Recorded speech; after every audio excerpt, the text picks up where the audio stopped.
An aged care provider in Western Sydney in the Blue Mountains has announced that it is ending its home care program. Catholic Care says it will cease its Commonwealth Home Support Program by the end of June, just a couple of months away. The move comes 30 years after the provider started operating in the region. It's leaving many stranded. Joining me live now is aged care consultant Paul Sadler, who's the former CEO of Aged and Community Services Australia. Paul, thanks so much for your time. This article done by journalist Terry Galloway, and it's published in the Western Weekender today. What are your immediate concerns as you read this story?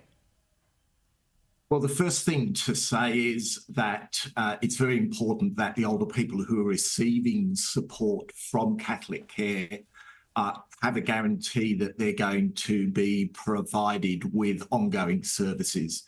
There's around 47 providers of Commonwealth Home Support Program care in the Nepean region. And I would hope that many of the clients can be picked up by those other providers in the area. So, Paul, you are confident that there will be other providers that will be able to take on this load? I am. The process is when a provider decides to exit the Commonwealth Home Support Program, the federal government takes responsibility to identify another provider to take up the slack. We are seeing pressure on organisations, which is the sort of pressure that Catholic Care has mentioned in their press release around this story.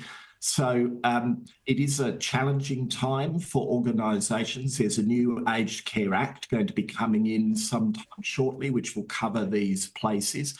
And there's higher expectations through the aged care quality standards that is going to be introduced too. It's worth talking about those issues raised in that media statement. Compliance was a big issue. So, Paul, could this be a canary in the coal mine type situation for other providers?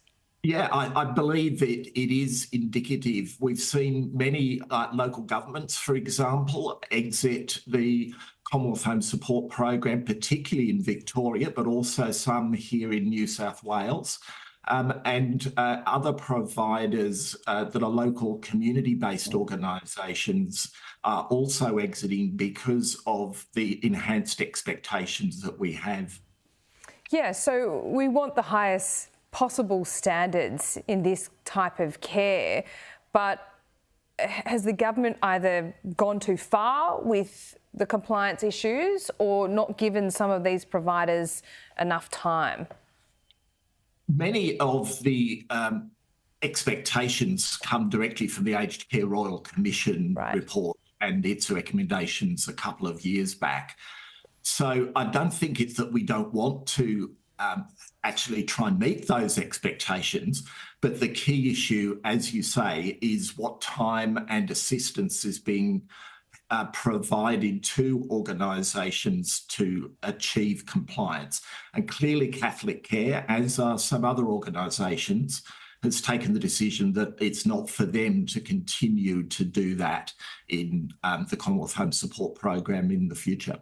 Okay, Paul, just before we let you go, what would you say to some of these older Australians in this area who are really worried about what this means for their care? You say this should be able to be picked up by other providers, but is there any advice you would give them on what they should do, what's within their power at the moment? They can go on to the My Aged Care website and have a look around for what other organisations currently provide similar services in their area and keep in contact with Catholic Care. Catholic Care has stated that they're going to assist all of their clients to be able to find a new provider over the next couple of months.